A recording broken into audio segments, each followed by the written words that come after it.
गया। OBC OBC चिल्लाने वाले राहुल गांधी के साथ और पीडीए चिल्लाने वाले अखिलेश यादव के साथ बड़ा खेला हो गया। ओबीसी शब्द का मतलब बताओ मुझे।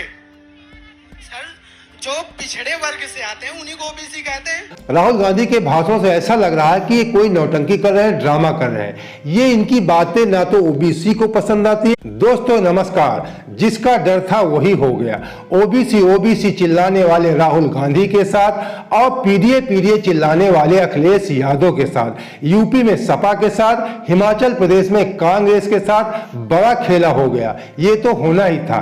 दोस्तों आपको बता दें, अभी मंगलवार को 15 राज्यसभा सीटों के लिए मतदान हुआ, जिसमें से उत्तर प्रदेश में समाजवादी पार्टी के 10 विधायकों ने क्रॉस वोटिंग करके भारतीय जनता पार्टी के पक्ष में वोट किया और हिमाचल प्रदेश में कांग्रेस के 6 विधायकों ने क्रॉस वोटिंग करके बीजेपी के पक्ष में वोट किया। हिमाचल प्रदेश में अभिषेक मनु सिंघवी जो जीतने वाले थे, राज्यसभा के कैंडिडेट थे, वो हार गए और वहां पे बराबर वोटिंग हो गई। 34-34 वोट दोनों पार्टियों को मिले, जबकि कांग्रेस पार्टी के 40 विधायक थे।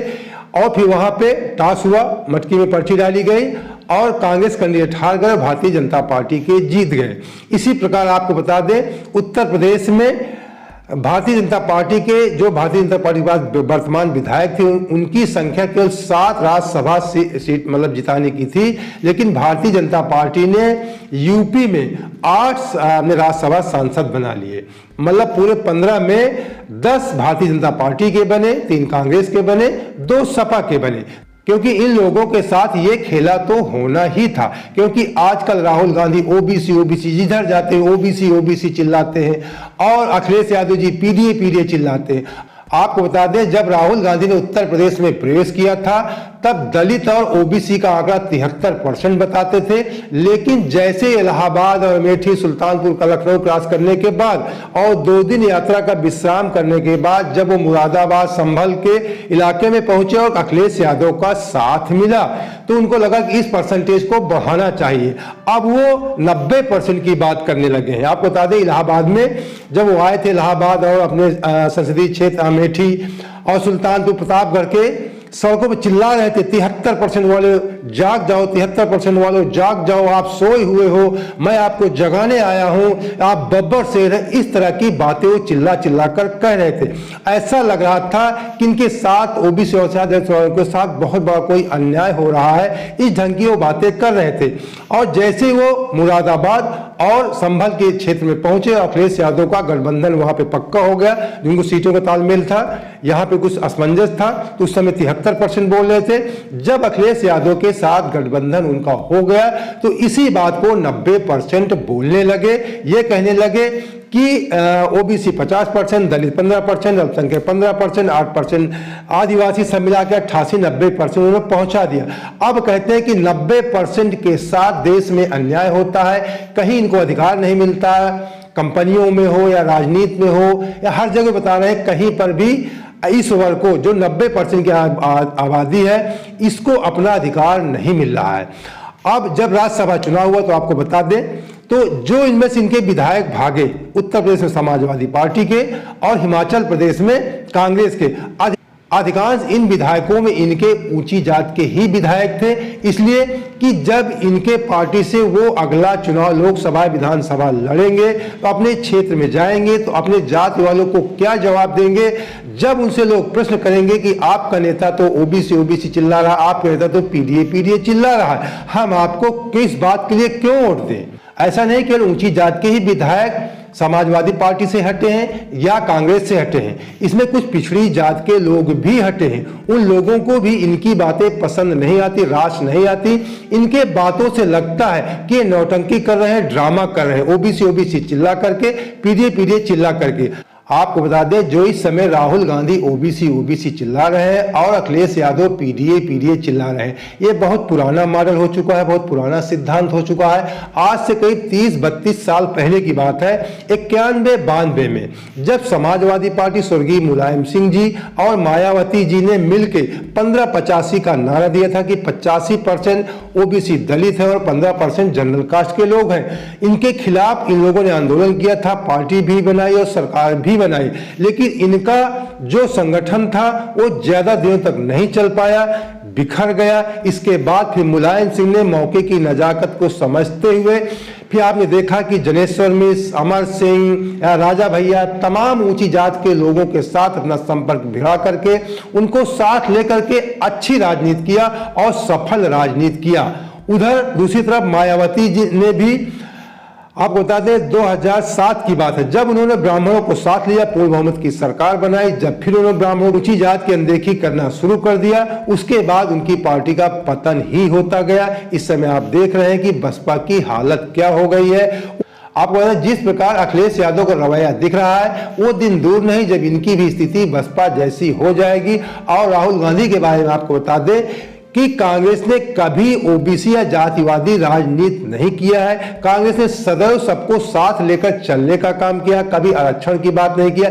इसकी पुष्टि मोदी जी ने खुद लोकसभा में किया। उन्होंने कहा, उन्होंने देश के पहले प्रधानमंत्री पंडित जवाहरलाल नेहरू की चिट्ठी भी दिखाया कि देख लीजिए, उन्होंने कहा था कि मैं आरक्षण का समर्थक नहीं हूं, इससे हमारा देश कभी प्रथम राष्ट्र नहीं बन सकता है, हम इनकी आर्थिक मदद कर सकते हैं। यही कार्य राहुल गांधी को भी करना चाहिए। आपको बता दें कुछ राहुल गांधी को वैसे भी जनरल कास्ट इनसे काफी नाराज, इनकी पार्टी से हट चुका था, सब बीजेपी की तरफ, अधिकांश 80% लोग बीजेपी की तरफ चले गए थे। इनके पास कुछ 10-20% लोग जो बचे थे ऊंची जात के, जनरल कास्ट के, वो भी इनके ओबीसी चिल्लाने की वजह से इनसे दूर भाग गए हैं। तो पहले आपको राहुल गांधी की जब 73% चिल्लाते थे इलाहाबाद और अमेठी की सड़कों पे, प्रतापगढ़ की सड़कों में, यूपी में, पहले आप वो वीडियो देखिए, फिर आपको दिखाते हैं कि इन्होंने अखिलेश यादव के साथ कैसे परसेंटेज बढ़ाया। तुम लोग सोए हुए लोग हो, मैं खुल के तुम्हारे सामने बोल रहा हूं, तुम लोग सो गए हो। 73% हिंदुस्तान का जो बब्बर शेर है, जो इस देश को चलाता है, जो इस देश को आगे ले जाता है, वो सो गया है, डर गया है। ये देश की सच्चाई है। आप कहो जितना कहना है, अग्निवीर नहीं होगा, अग्निवीर नहीं होगा, नहीं होगा। 73% में दम नहीं है। होगा, कैसे नहीं होगा? अदानी ने डिसाइड किया, होगा, होगा। नरेंद्र मोदी ने डिसाइड किया, होगा, होगा। 90 ब्यूरोक्रेट्स ने डिसाइड किया है, होगा, होगा। दम नहीं है तुम में। ओबीसी शब्द का मतलब बताओ मुझे। सर, जो पिछड़े वर्ग से आते हैं उन्हीं को ओबीसी कहते हैं। हम लोग ओबीसी एससी जो है पिछड़े समाज से हैं। हम लोगों का जो सबसे पहले भाई माइक इस्तेमाल करना सीखो। इसको यहां पकड़ो, फिर बोलो। सर थोड़ा घबरा रहे हैं। घबराना नहीं है तुझे, तू बब्बर शेर है। घबराना नहीं है, घबराना नहीं है, घबराना नहीं है तुझे। अब मुझे बताओ ओबीसी क्या है?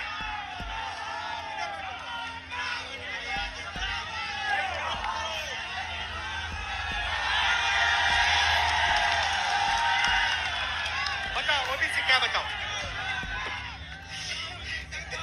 आपको नहीं घबराना। ओबीसी क्या है मुझे बताओ।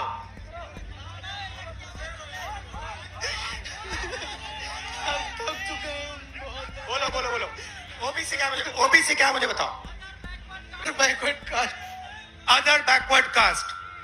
भाई ओबीसी की आबादी हिंदुस्तान में कितनी है ये बताओ। सबको मिला के ओबीसी मिला के लगभग 85% है। सबको मिला के इसकी आबादी, इस बब्बर शेर की आबादी 50% है। बात समझ आई? इसकी आबादी 50% है। आपसे पूछना चाहता हूं, आपने राम मंदिर का फंक्शन देखा? देखा? उसमें आपने एक ओबीसी चेहरा देखा, एक दलित चेहरा देखा, एक आदिवासी चेहरा देखा? नहीं, उसमें एक नहीं था। उसमें अमिताभ बच्चन थे, नरेंद्र मोदी थे। 73% का एक व्यक्ति नहीं था उसमें। 73% की आबादी कहीं दिखती नहीं है। आप लोग पता है कहां हो? दिहाड़ी मजदूरी जो करते हैं ना, उन लोगों की लिस्ट निकालो, वहां आपके नाम मिलेंगे। अब सुनो, राम मंदिर का आपने इनॉग्रेशन देखा सबने देखा। मुझे बताओ, अंबानी का चेहरा देखा, अमिताभ बच्चन का देखा, किसी किसान का देखा, किसी मजदूर का देखा, किसी गरीब का देखा? हिंदुस्तान की राष्ट्रपति आदिवासी है, हिंदुस्तान की राष्ट्रपति आदिवासी है। आपने राम मंदिर में चेहरा देखा? क्यों नहीं देखा? किसी दलित का आपने मंदिर में चेहरा देखा? किसी पिछड़े का आपने मंदिर में चेहरा देखा? तो फिर अब मैं आपको बताता हूं, आपने नरेंद्र मोदी का चेहरा देखा। आप कहोगे नरेंद्र मोदी पिछड़े वर्ग का आदमी है, और मैं आपको बताता हूं, नरेंद्र मोदी जब पैदा हुए गुजरात में वो जनरल कास्ट के आदमी थे। गुजरात में 2000 में उनकी जात, घाची जात को ओबीसी में डाला गया था। नरेंद्र मोदी ओबीसी नहीं है, नरेंद्र मोदी जनरल कास्ट के हैं, और नरेंद्र मोदी जनरल कास्ट के गरीब लोगों की भी देखभाल नहीं करते। तो ये जो वीडियो आपने देखा, ये वीडियो इलाहाबाद और प्रतापगढ़ अमेठी क्षेत्र के वीडियो थे, जिसमें चिल्ला कर कह रहे हैं 73% बब्बर शेर। राहुल गांधी के भाषणों से ऐसा लग रहा है कि ये कोई नौटंकी कर रहे हैं, ड्रामा कर रहे हैं। ये इनकी बातें ना तो ओबीसी को पसंद आती है, ना इनको आपको बता दें लाभ मिलने वाला है। ओबीसी की जो ये राहुल गांधी सोच रहे हैं कि हम ओबीसी भी चिल्लाएंगे, और इस ओबीसी जो वोटर है इसका मोह हम मोदी जी से भंग कर देंगे, अखिलेश यादव से भंग कर देंगे, ऐसा कुछ भी होने वाला नहीं है। क्योंकि राहुल गांधी कभी जनेऊधारी बढ़ जाते हैं, कभी ओबीसी की बात करते हैं। तो इनकी बातों में मैंने एक वीडियो बनाया था जब इन्होंने भारत जोड़ो न्याय यात्रा शुरू किया था। मैंने कहा था कि राहुल गांधी जी, पहले आप अपने पार्टी में न्याय कर लीजिए। आपके न्याय ना करने की वजह से आपकी राजस्थान में सरकार चली गई, आपके मध्य प्रदेश में सरकार चली गई, आपकी छत्तीसगढ़ में सरकार चली गई। जब आप अपने पार्टी के अंदर ही न्याय नहीं कर पाते तो दूसरे लोगों को क्या न्याय दिला पाएंगे? लोगों का भरोसा प्रधानमंत्री मोदी जी पर इसलिए बढ़ता जा रहा है कि लोग देख रहे हैं कि उनकी पार्टी में अनुशासन चल रहा है। प्रधानमंत्री मोदी जी जो कहते हैं वही होता है। आप भले उसको तानाशाह कहें, डिक्टेटरशिप कहें, कुछ भी कहें, आप अपने आप को लोकतंत्र कहते हैं, लेकिन लोग ये भी देखते हैं कि मजबूती भी होनी चाहिए, बिखराव नहीं होना चाहिए। जो आपके पार्टी में हर राज्य में गुटबाजी दिखती है और बिखराव दिखता है, और भारतीय जनता पार्टी में ऐसा कुछ भी नहीं दिखता। अंदर क्या होता है जनता को इससे कोई मतलब नहीं। जनता उनकी मजबूती मोदी जी की देख रही है, और ये समझ है कि मोदी जी जो कह देंगे उसको करेंगे, पार्टी के अंदर या बाहर। उनको जुमलेबाज कुछ नौकरियों को लेकर या 15 लाख को लेकर कहा जाता है, लेकिन दूसरी तरफ लोग उनको मजबूत सशक्त भी समझते हैं, आपको राहुल गांधी को लूज समझते हैं। जिस समय राहुल गांधी ओबीसी चिल्ला रहे हैं, इसको आज से 34 क्या 35 साल पहले इन्हीं के पार्टी के विश्वनाथ प्रताप सिंह बीपी सिंह ने इनकी पार्टी से बगावत करके एक जनता दल राजनीतिक पार्टी बनाया था, और उन्होंने ओबीसी का मुद्दा उठाया था। उस समय मंडल कमंडल भारतीय जनता पार्टी का मुद्दा था, और मंडल आयोग बीपी सिंह का मुद्दा था। और सन 89 में जब भारतीय जनता पार्टी और जनता दल की सरकार बनी तो भारतीय जनता पार्टी के सहयोग से बीपी सिंह ने 27% का ओबीसी आरक्षण लगा दिया था। उसके बाद बीपी सिंह की क्या हालत हुई, उनकी पार्टी ही बिखर गई, और जिन्होंने ओबीसी का 27% आरक्षण दिया, इसका लाभ बीपी सिंह को कतई नहीं मिला। हाँ, कुछ क्षेत्रीय लोग थे जो पहले जनता दल में शामिल, जैसे मुलायम सिंह जी, या उधर उड़ीसा के पटनायक जी, या लालू जी, इस तरह के जो क्षेत्रीय लोग थे, एच.डी. देवगौड़ा जी, जो क्षेत्रीय लोग थे, इन्होंने फिर अपनी अलग अलग पार्टियां बना ली, और उस 27% जो बीपी सिंह ने लागू करवाया था केंद्र सरकार से मिलकर, भारतीय जनता पार्टी से मिल करके, उसका लाभ इन क्षेत्रीय दलों को, इन क्षेत्रीय लोगों को मिला। तो अगर राहुल गांधी ज्यादा चिल्लाते हैं, मान लिया कि अगर मोदी जी का कुछ नुकसान राहुल गांधी कर भी जाते हैं, तो क्षेत्रीय दलों का इसका कुछ फायदा हो सकता है, कोई जरूरी भी नहीं है, लेकिन राहुल गांधी को इसका फायदा ज्यादा मिलने वाला नहीं है। मैंने लिखा कि ओबीसी किसी के नहीं, किसी कहने मतलब हमारा ओबीसी जो हमारे देश के वोटर है आम नागरिक, उनसे कोई मतलब नहीं है। कहने का मतलब ये मुद्दा बहुत पुराना हो चुका है, ओबीसी लोगों को खुद भी पसंद नहीं आता जो बात इस समय राहुल गांधी कर रहे हैं। अब इस समय पे देश में गरीब, जो इस समय मोदी जी बात कर रहे हैं कि हमारे देश में केवल 2 जाते हैं, अमीर और गरीब। राहुल गांधी इसको काउंटर करते हैं कि आप फिर वोट लेने के लिए ओबीसी क्यों कहते हैं। माना कि मोदी जी कभी कभी राजनीतिक लाभ लेने के अपने आप को ओबीसी कह देते हैं और ये कहते हैं कि मैं पिछड़ी जाति का हूं। सही बात है, ऐसा वो कहते हैं, लेकिन केवल चुनाव के समय ही ऐसा बोलते हैं, लेकिन बाद में इसका प्रयोग ज्यादा नहीं करते। सबका साथ सबका विकास करने का प्रयास करते हैं, सभी की भागीदारी सुनिश्चित करते हैं। सामान्य वर्ग को भी इन्होंने ईडब्ल्यूएस आरक्षण दिया, या सभी को जहां जिसकी जरूरत होती है उसको लेकर साथ चलने का प्रयास कर देश को आगे बढ़ाने का प्रयास करते हैं। लेकिन राहुल गांधी तो यहाँ चिल्ला चिल्ला कर कहते हैं कि आबादी के हिसाब से हिस्सेदारी मिलनी चाहिए। तो राहुल गांधी की बातों से ऐसा लगता है कि जनरल कास्ट में पैदा होना, भले आप गरीब हैं, आप अपराधी हैं, अगर आप पिछड़े घर में पैदा हो गए हैं तो आपको उसका लाभ मिलेगा। अगर आप जनरल कास्ट में पैदा हो गए हैं तो उसका आपको सरकारी सुविधाओं का लाभ नहीं मिलेगा।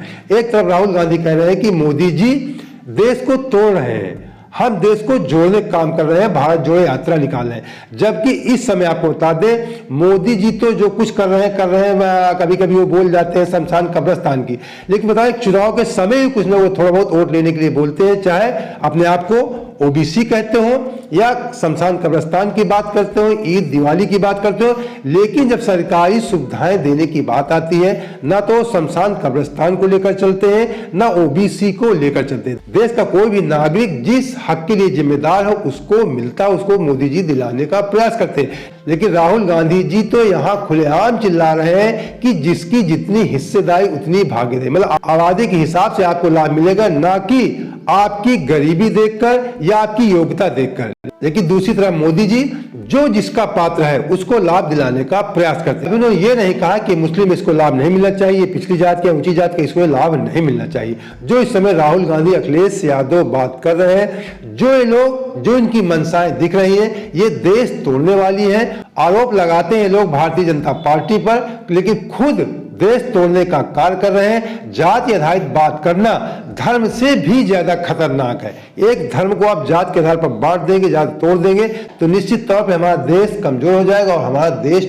टूट जाएगा। जो राहुल गांधी कहते हैं भारत जोड़ो न्याय यात्रा, ये इनकी भारत, जो इस बार राहुल गांधी ने भारत जोड़ो यात्रा शुरू किया है, इसका उद्देश्य इनका गलत है। जो इस समय कार्य कर रहे हैं, ये भारत तोड़ो वाला कार्य कर रहे हैं राहुल गांधी और अखिलेश यादव जी, ओबीसी और पीडीए। तो अब हम आपको राहुल गांधी और अखिलेश यादव का संयुक्त वीडियो दिखाते हैं, जहां पे राहुल गांधी ने 73%, जो पूर्वी उत्तर प्रदेश में 73% चिल्ला रहे थे, पश्चिमी उत्तर प्रदेश पहुंचने के बाद इन्होंने इस परसेंटेज को बढ़ा करके 90% कर दिया अखिलेश यादव के साथ। इनका जो वीडियो पहले आप उसको देख लीजिए। यहाँ भीड़ से मैं पूछना चाहता हूँ, इस देश में पिछड़े वर्ग के कितने लोग हैं?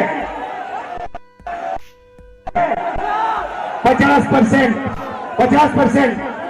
इस देश में दलित वर्ग के कितने लोग हैं? 15%। इस देश में माइनॉरिटी सारी की सारी मिला दो, मुसलमान, सिख, ईसाई कितने, जैन कितने हैं? 15%। 50 और 15 कितना हुआ? 65 और 15 कितना हुआ? उसमें 8% आदिवासी जोड़ दो, कितना हुआ? 88। हिंदुस्तान की सबसे बड़ी कंपनियों की लिस्ट निकालो, उनके मालिकों की लिस्ट निकालो और आपको दिखेगा कि 88% में से एक मालिक नहीं है आपका। आप फिर सीनियर कंपनी की मैनेजमेंट की लिस्ट निकालो, उसमें दिखेगा 88% से एक सीनियर मैनेजमेंट में आपका नहीं है। फिर मीडिया में जाओ, मीडिया की कंपनी के मालिकों की लिस्ट निकालो, 80% का एक भी मीडिया का मालिक नहीं, एक भी मीडिया में मालिक नहीं। मीडिया के बड़े बड़े पत्रकारों की लिस्ट निकालो, 88% का एक वहां पे नहीं मिलेगा। प्राइवेट अस्पतालों की लिस्ट निकालो, वहां नहीं मिलेगा। प्राइवेट कॉलेज यूनिवर्सिटी की लिस्ट निकालो, वहां नहीं मिलेगा। तो आप लोग हो कहां? आपके लोग हैं कहां? मैं बताता हूं। आपके लोग मनरेगा की लिस्ट में होंगे, आपके लोग कॉन्ट्रैक्ट लेबर की लिस्ट में होंगे, आपके लोग मजदूरी करते हैं। यही हमें बदलना है, यही न्याय, सामाजिक न्याय का मतलब है। भाई और बहनों, हिंदुस्तान के बजट को 90 लोग बांटते हैं, सबसे बड़े आईएएस अफसर। मैंने इनकी लिस्ट निकाली, 90 में से 3 पिछड़े वर्ग के हैं, 3 दलित वर्ग के हैं, एक आदिवासी वर्ग है, और अगर 100 रुपए बजट में खर्च होता है तो आप सब लोग मिलाकर 6-7% बजट की भागीदारी रखते हो।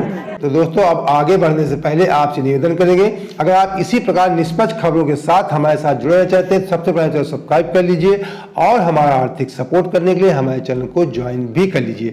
अगर आप ज्वाइन नहीं कर सकते तो थैंक्स के माध्यम से भी आप हमारा आर्थिक सपोर्ट कर सकते हैं। नीचे देखिए शेयर में थैंक्स लिखा है, जहाँ पे बहुत छोटे पेमेंट होते हैं, 40 रुपए से लेकर के 100, 200, 500, 1000, जितना आप चाहे उतना आप हमारा आर्थिक सपोर्ट कर सकते हैं। तो अभी आपने राहुल गांधी और अखिलेश यादव का वीडियो देखा। यहाँ पर राहुल गांधी ने 73% को बढ़ा करके 90% कर दिया है, क्योंकि अब समाजवादी पार्टी का साथ मिल गया है, 2 लोग हो गए तो परसेंटेज कुछ बढ़ाना ही पड़ेगा। अब ये कह रहे हैं कि 10% और 90% आप लोग हैं, 10% ही देश में राज करते हैं, जबकि जो भी कार्य होता है इस समय देश में आरक्षण लगा हुआ 27%, 22%, 50% सीटें आरक्षण के आधार पर निकल जाती है, सब कुछ संविधान के अनुसार ही हो रहा है। तो कैसे 10% लोग राज कर रहे हैं? आरक्षण लगाने के बावजूद जो आरोप लगा रहे हैं कि कंपनियों में या कहीं भी उद्योग में हर जगह आप लोगों की भागीदारी, तो भागीदारी कैसे आप जबरदस्ती किसी को स्टेप बढ़ा के कर देंगे? जो जिसके कहें, जो जिसकी आबादी के अनुसार, मतलब देश को ये तोड़ने का प्रयास कर रहे हैं, देश को कमजोर करने का प्रयास कर रहे हैं, विश्व स्तर पे भी देश को कमजोर करने का प्रयास ये लोग कर रहे हैं, इनकी मंशाएं दिख रही हैं, और अंदर भी देश को तोड़ने का प्रयास कर रहे हैं। अगर जिस ढंग से बात करते हैं 90 और 10 की बात, या जातिगत हिसाब से लोग बात करते हैं 50%, 15%, अगर इस ढंग से देश में बात की जाएगी और वो व्यक्ति कर रहा है जो प्रधानमंत्री पद का दावेदार है। हम लोगों को भी कभी कभी मोदी जी की बातें खराब लगती थी। हमें लगता था कि मोदी जी शमशान कब्रिस्तान की बात करते हैं, पिछड़ों की बात करते हैं, जो ठीक नहीं है। लेकिन अब लगता है कि मोदी जी राहुल को देखते हुए ठीक है। वो केवल चुनाव के समय थोड़ा बहुत बोल देते हैं, कभी ये नहीं कहते कि आबादी के हिसाब से हिस्सेदारी देना है, या उसके बाद कभी उन्होंने प्रयास भी नहीं किया कि नहीं अल्पसंख्यकों की अनदेखी किया जाए या पिछड़ों को उठाया जाए। ऐसा कार्य मोदी जी ने कभी नहीं किया। देश के लिए किया, सभी नागरिकों के जो कार्य किया, सभी नागरिकों के, सभी जाति धर्म के लोगों के लिए किया है। तो अगर राहुल गांधी से तुलना किया जाए तो ये लगता है कि मोदी जी इनसे बेटर है। हम ये नहीं कह सकते कि मोदी जी बहुत अच्छे हैं, लेकिन राहुल गांधी और अखिलेश यादव से तुलना की जाएगी तो मोदी जी इनसे बेटर है। वो केवल चुनाव के समय, चुनाव को देखते हुए कभी शमशान कब्रिस्तान या ओबीसी की बात कर जाते हैं, लेकिन कभी उन्होंने चुनाव जीतने के बाद इस आधार पे बात नहीं किया कि अल्पसंख्यकों को, मुस्लिमों को ये लाभ नहीं मिलना चाहिए, या जनरल कास्ट को या ओबीसी को ये लाभ नहीं मिलना चाहिए। जो राहुल गांधी, अखिलेश यादव खुले तौर पे चिल्लाए कि हमारी सरकार आएगी तो हम ये कर देंगे। तो सबसे बड़ा देश तोड़ने का काम है, देश को गर्त में धकेलने का काम जो इनकी मंशा राहुल गांधी की, ऐसी मंशा मोदी जी की नहीं है। दोस्तों, उम्मीद करते हैं कि आपको हमारा वीडियो पसंद आया होगा। पसंद आया है तो फिर आपसे निवेदन करते हैं हमारे चैनल सब्सक्राइब कर लीजिए और वीडियो को लाइक कर दोस्तों को शेयर भी कर दीजिए। जय हिंद, जय भारत।